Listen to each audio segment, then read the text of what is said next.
Hello mga kapatid, magandang gabi o magandang umaga sa inyong lahat at ako po ay nagpapasalamat sa Diyos at natutuwa dahil binigyan niyo po ako ng pagkakataon na makapanayam kayo kahit through online or virtual lang.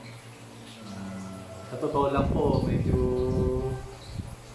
although hindi naman po ito unang beses ko mag-record pero parang hindi normal na mag-talk nung hindi ko nakikita ko ng reaction. Pero napakabuti ni Lord dahil sa kabila ng ganitong sitwasyon natin is He still allowed us na maisagawa yung ganitong mga teachings dito sa ating community.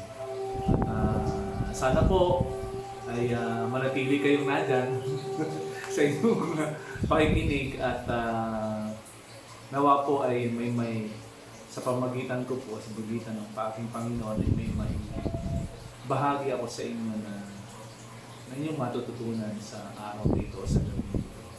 Bago nga po pala, ang lahat ay gusto ko munang magpakilala. Ano po, ako po si Arvin Patricio, ang aking pong misis, yung napaka-sexy. Dati daw, hindi hanggang ngayon naman, na si Myra. Actually, ito kaharap ko po, siya lang ang audience ko.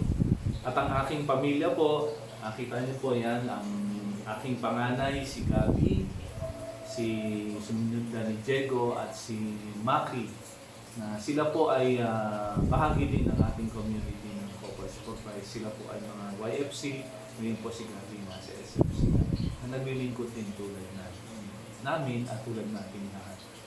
So, yun po. At ako ay umpisahan ko na ang aking talk. So, ang ating topic po ay Foundation. Isa sa mga talk ng Foundation for Christian Living, which is Overcoming the Flesh. Okay, mga kapatid. So, bago po ako mag-umpisa, ano nga pa po ba yung ating theme ng community ng Corporate for Christ for this year? We are called to holiness. Diba po? Ito yung call ng bawat Kristiyano, ng bawat Katolikong Kristiyano katulad natin. Ito yung panawagan sa atin ng ating Panginoon ang maging holy.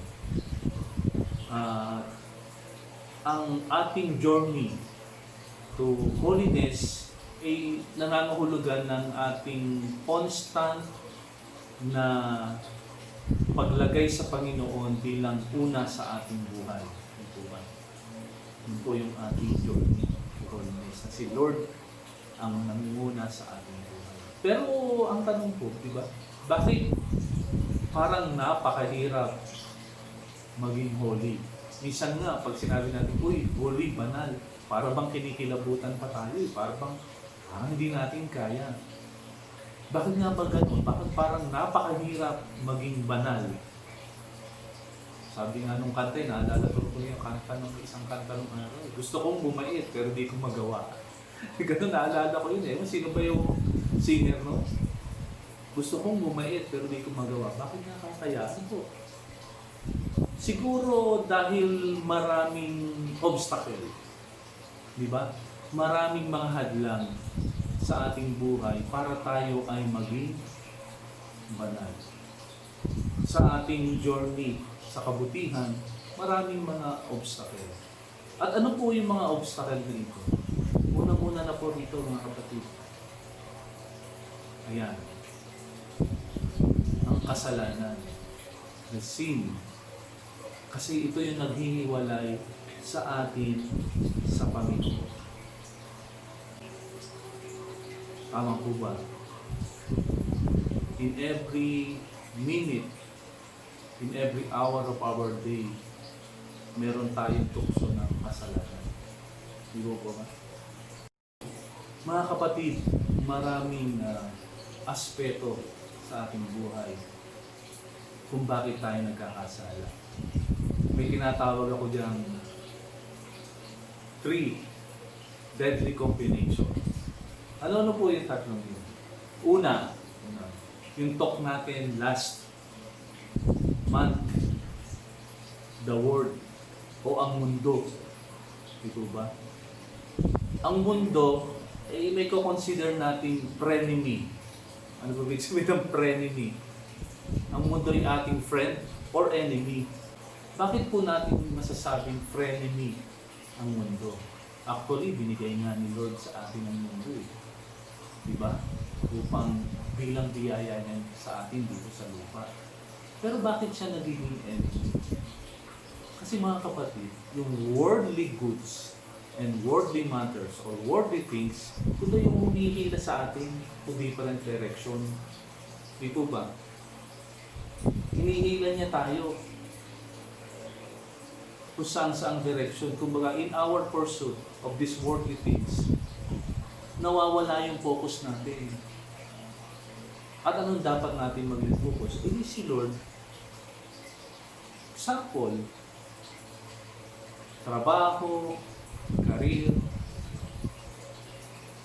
Ito yung minsan nagdudulot sa atin para maging napaka-busy.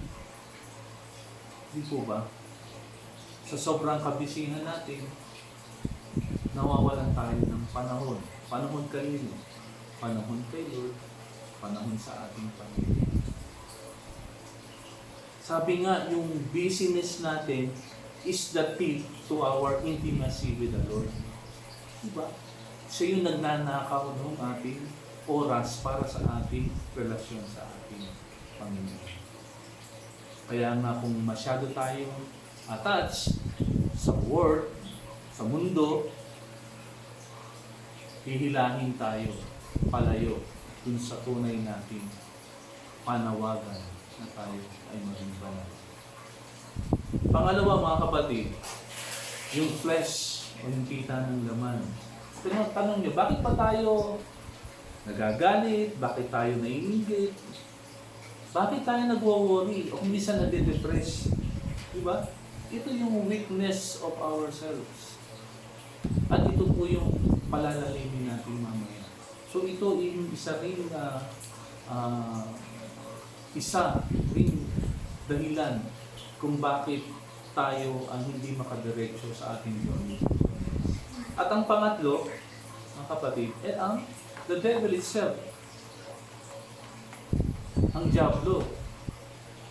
Because the devil deceived us under the appearance of good to make us forget about God. Diba? Ginagamit niya yung mundo at ginagamit niya yung ating kahinaan upang tayo ay malayo sa ating Panginoon. Tama po ba? Mga kapatid, diba? Ginagamit niya ang mundo at ginagamit niya ang kahinaan ng ating sarili. Kaya nga tayo tinutokso para tayo ay mapalayo sa Diyos. Mga kapatid, paano kumikilos ang diablo?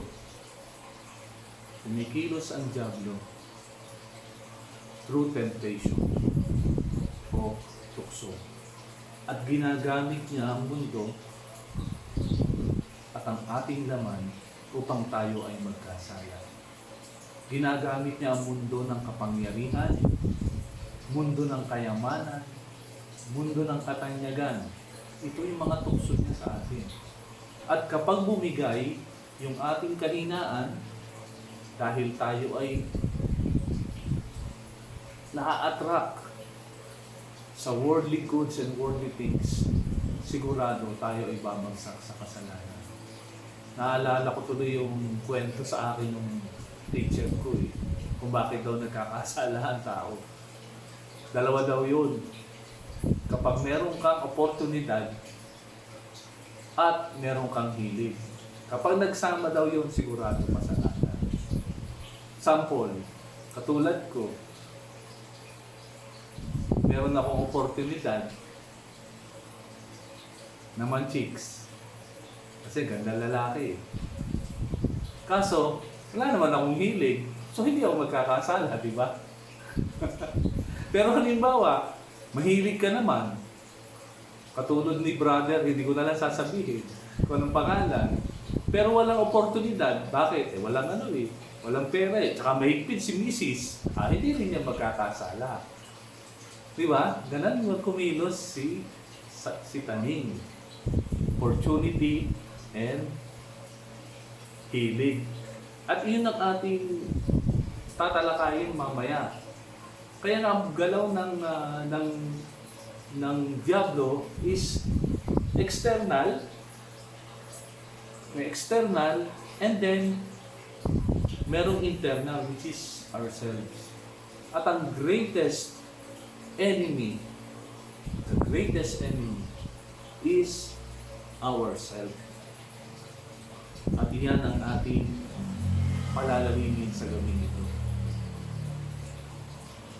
Introduction pa lang tayo. Kaya 2 oras pa tayo bago matapos. Joke lang. Joke lang. Hindi pa rin natin, ano ba yung flesh? Ang flesh, ito po yung human nature na separated from God. Ito yung ating tendency and desires na contrary sa kalooban ng ating Panginoon. Okay, malinaw po. It is our human nature separated from God, and it is our tendencies and desires contrary to God's law o to God's sa kagustuhan ng Panginoon. Ito yung tinatawag natin pita ng laman o desires of the flesh. So, ibig sabihin pala, mga kapatid, kapag ang ating naiisip, ang ating nararamdaman, ang ating hinahangad ay contrary sa kagustuhan ng Diyos, yon ay pita ng laman. Amen. Amen po ba?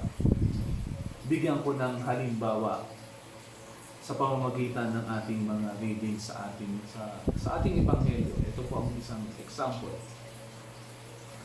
Hindi maikakaila ang mga gawa ng laman. Fresh. Ito po yun. Pangangalunya, kahalayan, pagkapuot, pagkagalit, paninibugho, kasakiman, pagkakabahabahagi,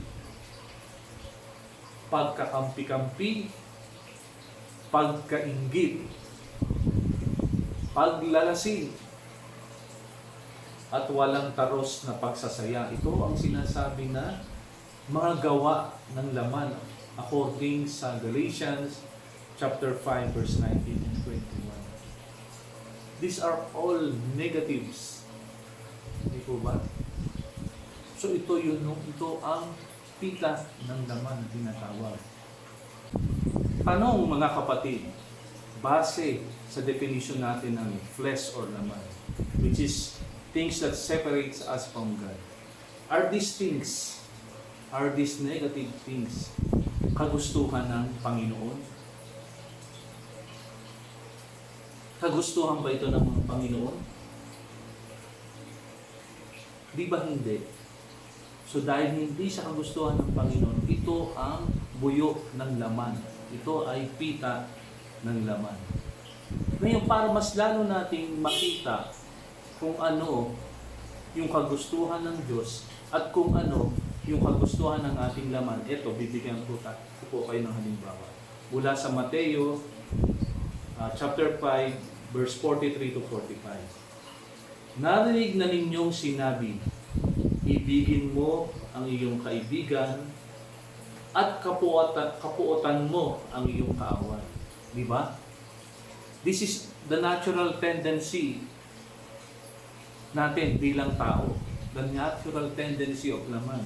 Na ibigin mo ang iyong kaibigan at kaaway mo . Magalit ka, kapuotan mo. That's the normal reaction of ourselves, of our flesh. Pero ano ang kagustuhan ng Diyos? Ito ang kagustuhan ng Diyos. Ngunit ito naman ang sinasabi ko. Ibigin ninyo ang inyong mga kaaway at idalangin ninyo ang mga umuusig sa inyo upang kayo'y maging tunay na anak ng inyong amang nasa langit. Di ba mga kapatid? Sasabihin natin, ang hirap naman noon. Halaga. Mahalin mo ang iyong kaaway at idalangin mo yung mga umuusig sa'yo. Diba? Pero ito yung kalooban ng Diyos. So kitang-kita natin na yung tukso ng flesh is magalit tayo. Vengeance.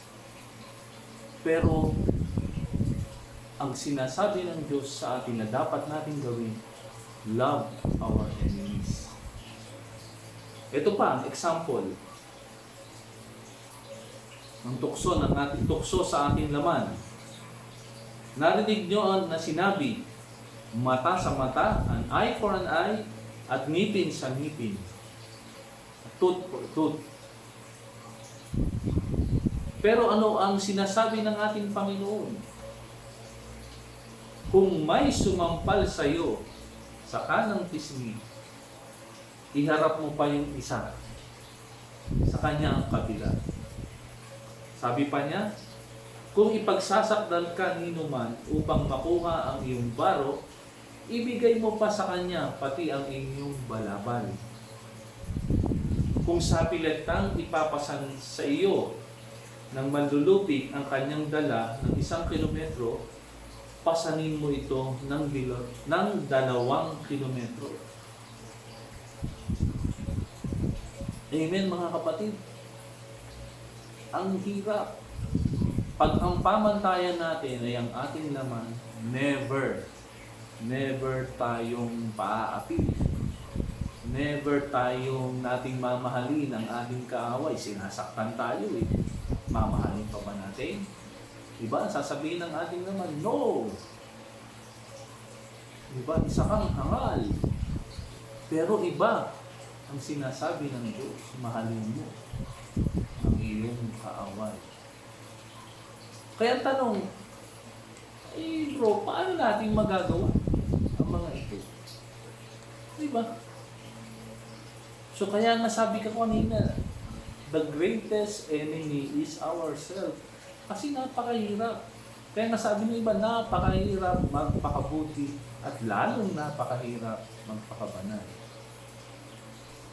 Pero may solusyon mga kapatid. Ang Diyos pa rin, di ba? At tayo tinuruan. Anong solusyon? Ito po, mga kapatid.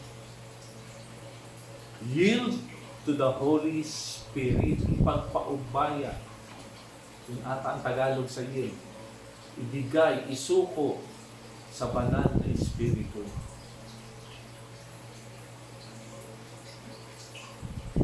Tandaan po natin yung Pentecost nangyari sa mga apostoles ng Pentecost.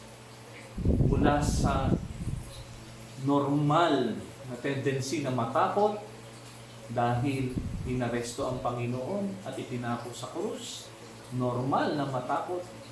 Pero paano nila yun? At sila ay nagtago. Saka upang hindi sila mahuli, nagtago sila, natakot sila. Pero paano nila nalagpasan yun, mga kapatid? Paano sila lumabas sa kanilang pagkakakulong at pagtatago at lumabas upang mangaral during the Pentecost? It is because they yield to the Holy Spirit. Amen? Matatandaan nyo ba nung tayo ay nag-CCLP?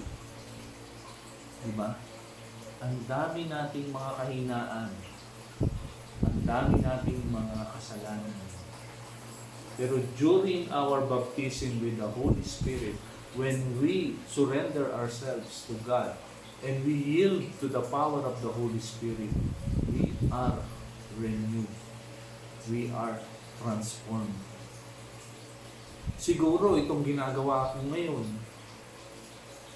magsalita sa harap ninyo, hindi ito magkakaroon ng katuparan if I did not yield to the power of the Holy Spirit nung tayo ay nag-CCLP.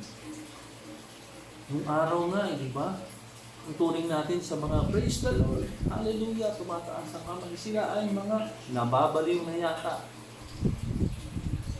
Di ba?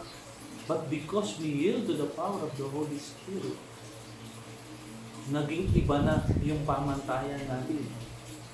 Hindi na kabaliwan yun, kundi ito ang tunay na pagpupuri sa Panginoon. Kaya mga kapatid, in conclusion, it is always a spiritual power between the flesh and the spirit. Between the pita ng laman at ng espiritu.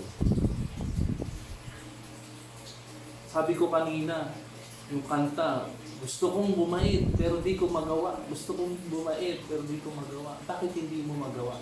Because wala ang banal na espiritu sa iyong puso.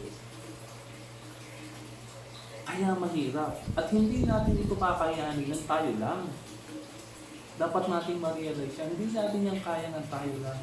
Kailangan natin ng banal na Espiritu Santo upang tayo ay magbago.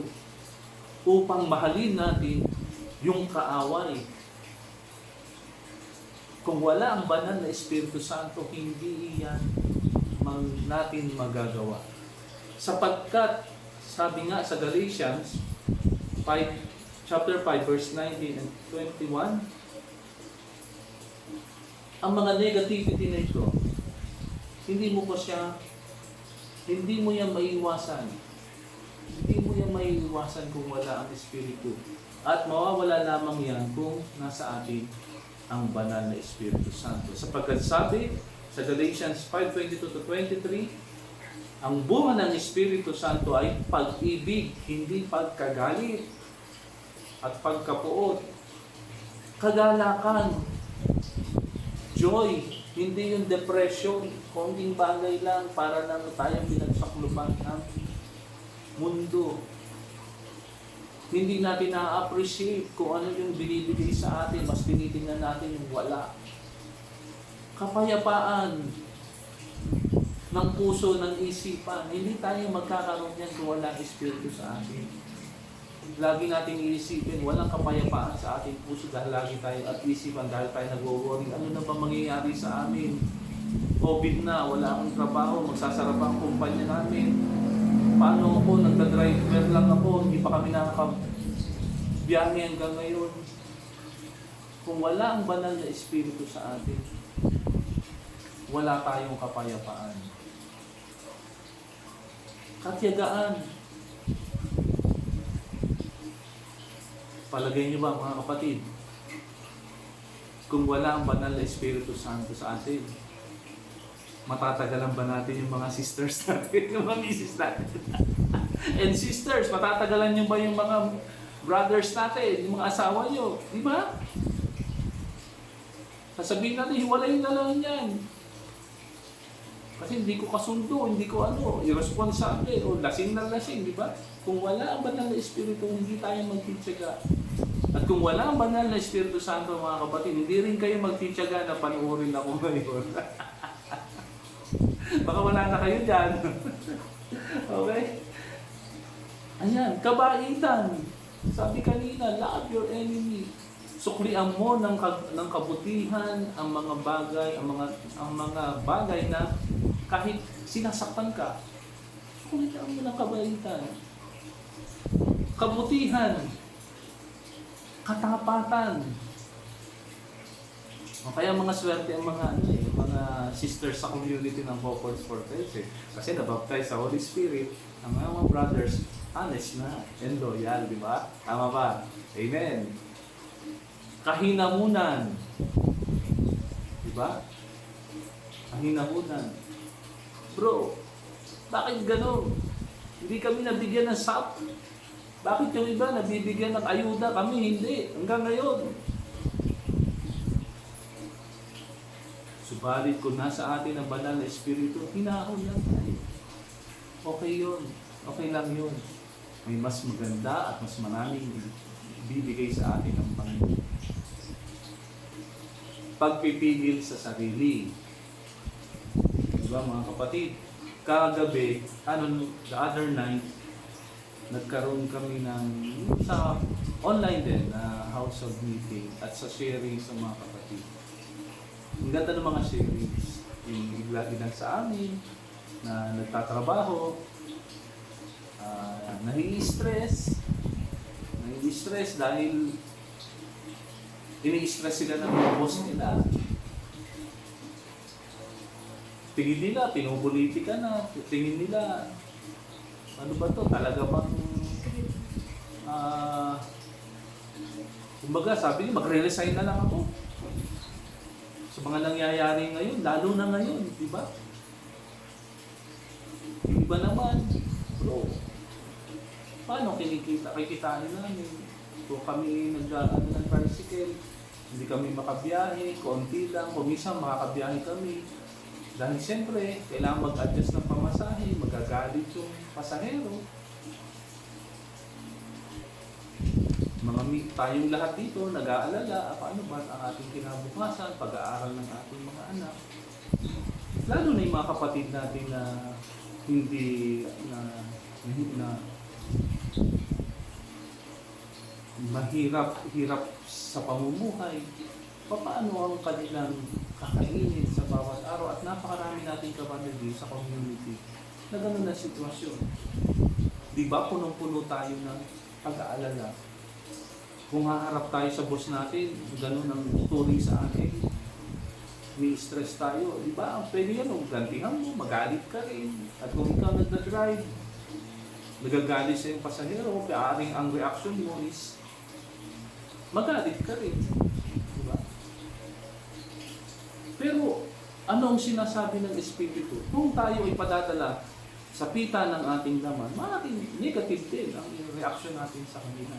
Pero kung nasa atin ang Espiritu Santo, kung nagagalit sa atin ang ating kung naiinis tayo sa ating boss dahil tayo ni-stress sa ating trabaho, siguro kung nasa atin ang Espiritu Santo, mas maiisip natin na ganun talaga stressful din ang sitwasyon nila. Kaya siguro sila nagkakaganon dahil ang negosyo ay hindi talaga maganda ngayon. So, they are pressured also. At dahil pressured sila, may stress tayo. So ganun, mas maiintindihan natin kung nasa atin ang banal na Espiritu Santo at hindi tayo gagawa ng bagay na hindi naaayon sa kalooban ng Diyos. Dahil ang paghiganti o yung, sabi nga, yung bumuelta ka rin sa Kanya, gantihan mo siya. Dahil ngipin sa ngipin, hindi ganun. Sabi sa atin, hindi sige. Bigay mo yung isa pa. Diba? At kung ikaw naman ay naiinis rin dahil wala ka na nga, hirap na nga ang kita mo dahil ikaw nagdadrive ng tricycle and then magagalit pa sa yung pasahero mo. Anong natural tendency mo? Di ba? Pag nagalit siya, makatwiran ka at magalit ka rin. Pero kung ang gagawin mo, doon sa pasahero mo kaya is, ano kaya, imbis na mga tuwira ka sa kanya, kantahan mo kaya, diba? Kantahan mo kaya ng ano, sabihin natin, God is good. Kasi nagre-reklamo, ngawa na ngawa yung pasahero mo. Kantahan mo kaya, God is good. Ano kaya reaction niya? Baka siguro magbago, pero pag hindi pa rin, kantahan mo pa rin isa pa. Hallelujah, Hallelujah. Ano kaya reaction niya? Baka naman mabago rin ang reaction niya, di ba? Kasi hindi mo sinuklian ng galit, yung galit niya. Pero kung ganun pa rin, nagngangawa pa rin, nauubos na rin ang pasensya mo, ikantahan mo pa ulit. Kantahan mo na ng ano, kunin mo, O Diyos, at tanggapin mo. Yun siguro, baka umayos na siya. Kaya sabi ko, baka ma-realize nung pasahero mo na ano, pinapanalangin ata ako kunin na. O di baka tumino na rin siya. O di ba, hindi kayo nag-away. Joke lang naman, pero yun yung realidad ng buhay. Na ngayon, sa panahon natin ngayon, sabi ko nga, kami nag-household, itong pinagdaanan natin na tayo kumapit dito during the pandemic o yung lockdown, umpisa pa lang yan. At nagwagi tayo, di ba? Nagwagi tayo dahil nairaos natin yung 3-4 na buwan na tayo ay lockdown. Akala ni Satanas, bibigay na tayo, pero nagtulong-tulungan tayo, nag-share tayo ng ating mga resources natin, na itaos natin yung ating kakainin sa araw-araw. Nagtagumpay tayo at kahit sinaranan ng Diablo ang mga simbahan para hindi tayo makasimba, dumami ang simbahan. sa buong mundo dahil ang bawat pamilya ay nagdarasal. So nagtagumpay tayo. Pero sabi ko nga, hindi naman susuko ang diablo. Papasok siya sa panibagong yugto. Ngayon, bubuelta ulit ang diablo. Gagamitin niya ang mundo. Ano yung mundo na yun? Mundo ng pag-aalala. Hanggang ngayon, walang kasiguraduhan kung matatapos ang COVID. Sabi ko nga sa kanila, kaya siguro tayo nag-aalala na napafrustrate because we have expectation na after ilang months tapos na to. Pero hindi hindi matatapos. So tutuksuhin na naman tayo ng diablo, mga kapatid. Itetest yung ating katiyagaan, kahinaunan. At alam natin, lahat tayo nakakaramdam na ng fatigue kasi kumahaba ang pandemyang ito at walang tayong nakikita ang kalutasan sa immediate future, lalo pang ang dumadami. So susubukin tayo. So our gifts ng spirit na ito, susubukin yan. So tetesting na naman niya yung ating self, yung ating sarili. At huwag nating hayaan, mga kapatid, na tayo ay ma-overcome ng ating flesh. We should be overcoming the flesh and not us overcome by the flesh. Ang solusyon, yield to the power of the Holy Spirit. And how can we have that? The Holy Spirit. Prayers. Mga kapatid, huwag tayong bibitaw sa ating pagdarasal. Huwag tayong bibitaw sa ating household kahit online yan. Kaya tayo nakaka-survive sa mga oras nito because we stay connected with each other kahit man lang online, kahit hindi tayo physically nagkikita-kita. And because we are connected, we connect to God. Yun ang importante. Kaya mga kapatid, higit lang po ang maano ko sa inyo, huwag tayong bibitaw. At sabi ko nga sa aming chapter 1, kumapit tayo, bumangon tayo, at lumaban tayo. At hindi natin kakayanin bumangon at lumaban at kumapit kung wala ang banal na Espiritu. Huwag tayong padala sa pita ng laman, sa buyo ng laman, na tayo ay mapagod, na tayo ay sumuko, na tayo ay mag-alala, na tayo ay mag-isip ng mga negative things. Positive lang. Because if we stay connected, if we stay positive, and we yield to the power of the Holy Spirit, nandun ang kapayapaan sa ating puso at sa ating isipan. And we cannot do that if we do not pray constantly. Pray and pray. Panalangin lang. Na-share ko nga yung aming ano. Kaya tayo pag nananalangin diba? Pumipikit tayo Sabi ko sa kanila kasi naalala ko yung interview si Cardinal Simo. Sabi niya, Cardinal, ikaw ba hindi tumitingin sa mga magandang babae? Hindi ka ba natutukso? Yun, di ba? Sabi ni Cardinal Simo, siyempre, minsan napapatingin. Pero paano niya napapaglabanan ng tukso? Di manalangin. Sabi niya, pray. Pray and pray. Kaya na tayo pag nananalangin pumipikit tayo at tumutungo para nakikita natin ang Diyos. Pag nanalangin tayo, huwag na natin bukas ang mata natin. Kahit tayo nasa simbahan, kasi kuminsan, nananalangin tayo, nakabukas ang mata, pero nakatingin tayo sa babaeng naka-spaghetti ang suot, sa mga manang na nagkikismisan, o sa mga tao, mga nagsisimba na natutulog, so nagkakasala lang tayo. Pray lang, and then focus. Kaya tayo pumipigit focus. Sa isa na po, ang dami kong joke. Pero totoo po yun. We have to pray and we have to yield to the power of the Holy Spirit. Tapusin ko po ang talk na ito with from our scripture ng sa Galatians chapter 5 verse 16 to 18, ito ang sinasabi ko sa inyo. Ang Espiritu ang gawin ninyong patnubay sa inyong buhay at huwag ninyong susundin ang pita ng laman. Sapagkat ang mga pita ng laman ay laban sa mga ninanasa ng Espiritu. At ang mga ninanasa ng Espiritu ay laban sa mga pita ng laman.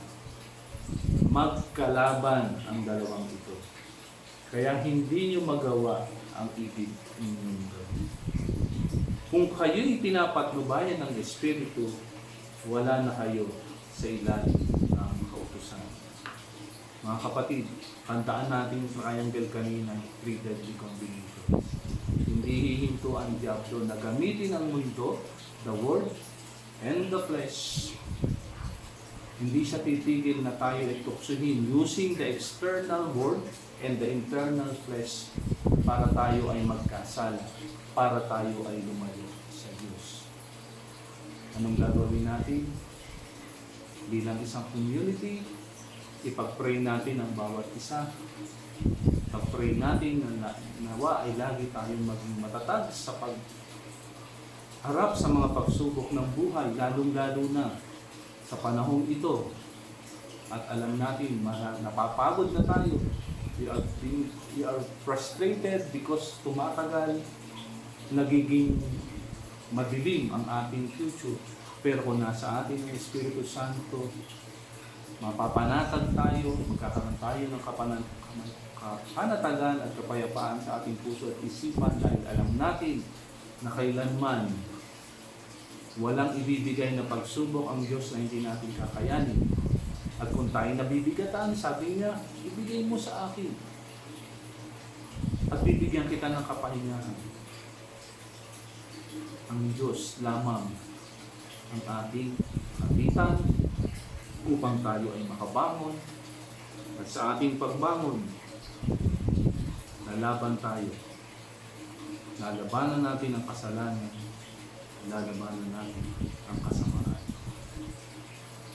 Kaya mga kapatid, yun lamang po ang aking ibabahagi sa inyo. Maraming salamat po for the patience. I hope the Holy Spirit is in you and you have the patience na makinig sa akin. Pasensya na po sa ating mga joke. At nawa po at sa lalong madaling panahon at alam ko po na malalagpasan natin sa awa at habang ng Diyos, malalagpasan natin ang mga bagay na ito, ang mga pagsubok na ito. Ano man ang tentasyon,